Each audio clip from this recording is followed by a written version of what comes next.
Hello, I want to thank you for subscribing and sharing my videos. I really appreciate all the support. Today, I want to discuss what happens when you die when you pass over. So leave our physical bodies and go into our energetic bodies or ethereal bodies. The information that I'm going to be sharing with you today, if it doesn't feel right in your heart or your gut, you throw it away. If it's not your truth. But this isn't stuff that I've learned from courses. This is what I've learned from working with clients, connect with their loved ones on the other side. And it's what the loved ones on the other side have shared with me. So several of the beings, spirits on the other side, have shared amazing things with me. One of the things I think that would be pretty cool to start off with, there was once a mom contacted me and wanted to connect with really anyone, but she didn't tell me what her agenda was. And at the very end of the reading, her loved one, specific one that she wanted to connect with, stepped through and he showed me his passing. And it was a very young child, which was very painful for the mom, obviously, for the family. And he showed me the death. And it was actually amazingly beautiful and peaceful. I know that sounds really weird, but he showed me what the colors looked like. And he showed me, and this is not a religious thing, it's just what this individual's experience was. He showed me Jesus leaning over and putting his hand out and pulling his spirit body out of the water because he had drowned. And he showed me what time of day it was and how the sun glistened off the water. And it was just, I know it's odd, but very beautiful. And it was very peaceful. And he said, tell her it was just like going to sleep. He didn't want her to fret anymore about his passing. It wasn't painful or anything like that. And he just passed over smoothly. And he showed me Jesus taking him out of the water and moving on, going on with him. I've also, because some of the clients ask amazing questions, and the spirits on the other side, their loved ones, help me to learn by answering their questions. And one of the things that never would have guessed, how do you see us? Like, I think a lot of us worry like, oh my gosh, can they see us in the shower? If we're fooling around or something, like if people get really weirded out by that kind of stuff, are we being watched? And what I thought was really cool was the woman showed me how she saw her former fiance. And you could see the outline of his body. So just say if this was my body, which it is, but they didn't see this. They saw the colors, like I guess our aura. And she showed me, and it wasn't even just because he had a guest with him during the reading. So she showed me, because I used my eyes, she showed me what he looked like to her and what his mother looked like to her. So that was a very interesting thing for me. And I've had with other friends, not clients, but friends, their loved ones come through me. And yes, sometimes they enter our body. We give permission to do that. And I was very surprised because there were 3 brothers that had passed over and they'd been missing for like 20 years. Every time he went to a medium or anyone, nobody could get in touch with these people. And they all showed up. We were having dinner. It wasn't an appointment. We were just having dinner in my backyard. And I was really surprised. Those gentlemen were on my lanai by the pool, and they were hysterical. They had me laughing. And one by one, they were all telling me what his nickname was, and I didn't understand it. When I said it, he started laughing. He goes, that's exactly what they called me. They called me the professor. So that was kind of cool. But I'm like, how come, he hasn't been able to get in touch with you? And more, not just these brothers, but the other young woman that showed the aura, they said that the galaxy is so vast and wide, and they're at such a distance. It's almost like a radio signal going out, right? A frequency. And it's so vast. And they're like, that's why we weren't in touch for 20 years, because we were just doing our work in distant places. So again, you have to listen to this with an open mind, but take what feels like truth to you. And the young lady told me the same thing. there were times where it was easier to communicate with her than others. And she would say it really depended on what galaxy and stuff that she was on. The other things that they shared with me, there are different aspects of ourselves that exist all at once, and dimensions. So we have a physical body here, but we have physical bodies in other dimensions and things like that. So even if this physical body dies, it doesn't mean that you cease to exist all the way around. This human interpretation is just one part of who you really are, like your higher self. So that was pretty cool. What else did they say to me? And yeah, reincarnation, that we do come back and stuff like that. If we choose it, the time and everything. So that is something that we do round and round. What else? Okay. I love this part when they show me who's there to greet them as they pass over. And even my aunt, shortly after her passing, I don't know if it was the same day, a couple of days later, one of my cousins was very upset about her passing. And when I was talking to her, my aunt showed me her like walking into a room, and she was about 40 years younger than she actually was. So she looked really good, 40 to 50 years younger than she actually was. And she was beautifully dressed, immaculate. In her younger days, she did take very good care of herself.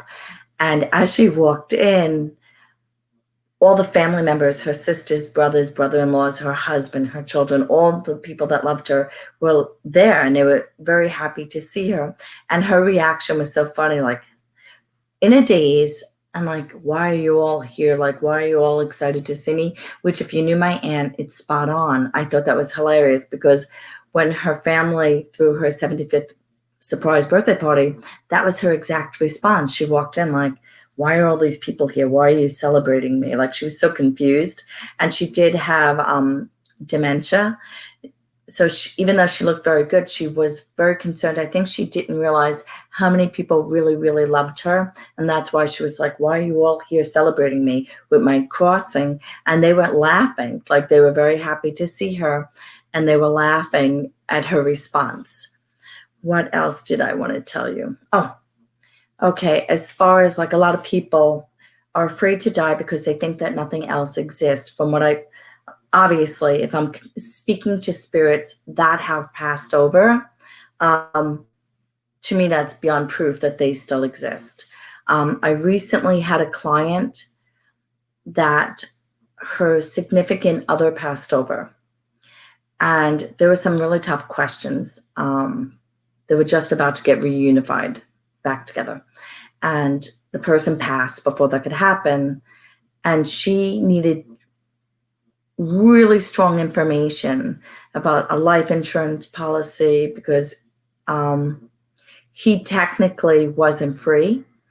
And sure enough, the information that he shared with me was spot on. And about 2 to 3 weeks later, she told me she had been notified. Everything that he told me as far as the life insurance and stuff like that came true. He told the truth, and that, beyond a shadow of the doubt, like, he gave me so many details that was spot on, that she knew beyond a shadow of doubt that was her husband, her first husband. So I just thought that was really, you can't make this stuff up. Like, that 2-year-old that passed over through drowning, he shared things with me that there was no way for me to know. I didn't know anything about him. So for him to show me the time of day he died, how he died, like, that's not a psychic thing. I am communicating with the dead. So that should give you hope and reassurance that your loved ones still exist. And don't be afraid of death, because you will continue to exist. This is temporary, but the soul is eternal. Our spirit is eternal. There was something else I want to share with you. This is something else that they've taught me, and I can do more videos if you guys are interested in this.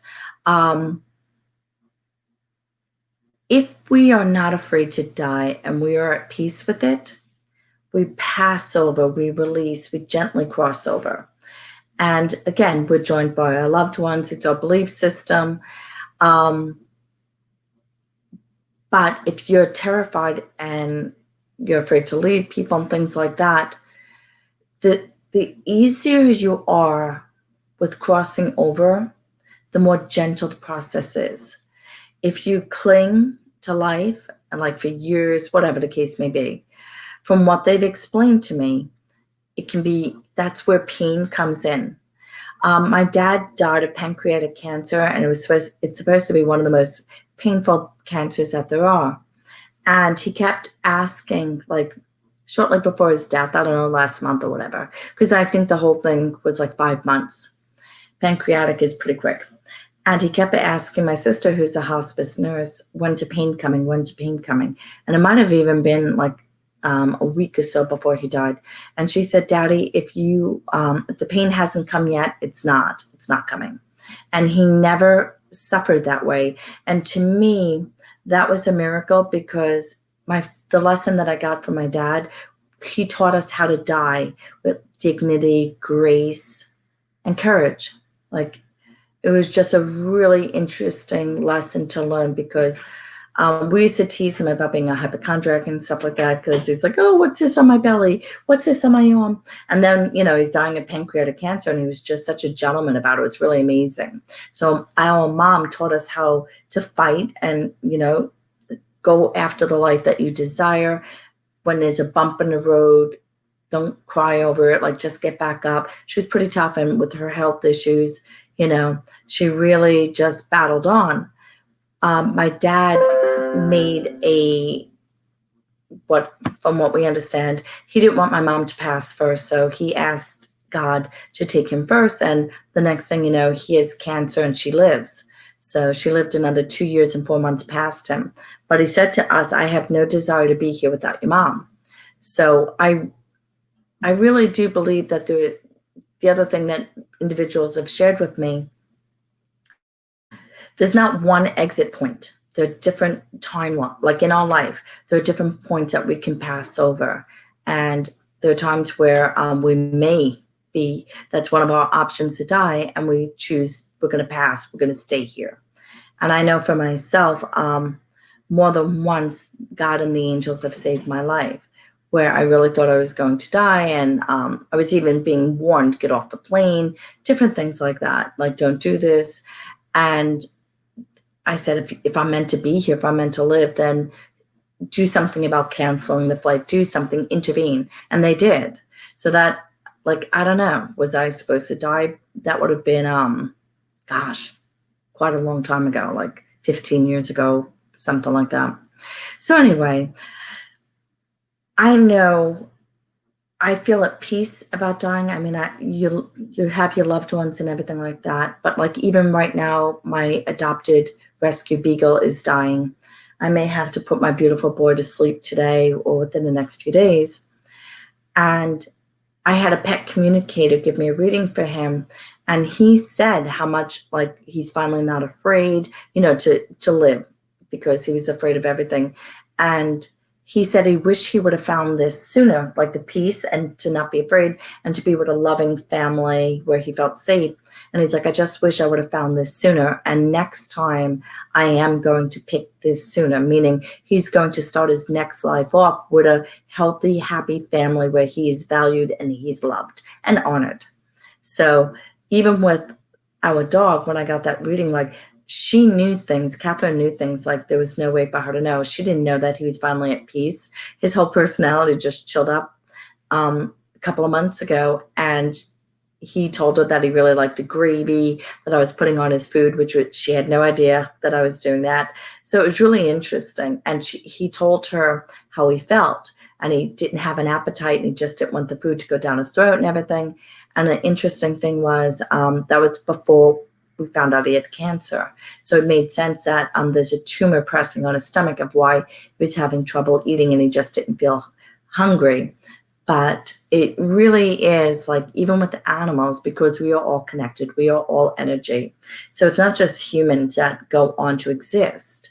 And I've had experiences where I've heard stories where the dogs, not even just stories, when my dad was dying, shortly before he passed over, his boxer Max did.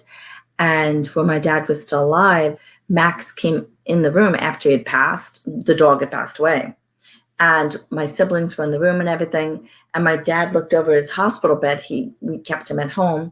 And he was like, Max, Mama let you in. How you doing, Max? And he was talking to a dog. And we were all like looking at each other. And so the dog, I know in my heart, my dad really trusted animals. He was a huge dog lover. And I know for a fact, like, I shouldn't say for a fact, but since Max came to visit him before he was dying, I really do feel like Max and his dogs were there to greet him. So I hope this helps you with are my loved ones okay? Or if you have fear about passing over. What they all tell me is they are doing much better. Like people that struggle, like they're happy, they're free. If there were any physical pains in their bodies, if there was sadness, grief, depression here, they're free from all the physical energy. It's the physical body, I think, the physical, emotional body that holds the pain and stuff like that. Even when people take their lives, they're much happier on the other side. So again, please give me a thumbs up if you like the video and subscribe. Many blessings to you. Namaste.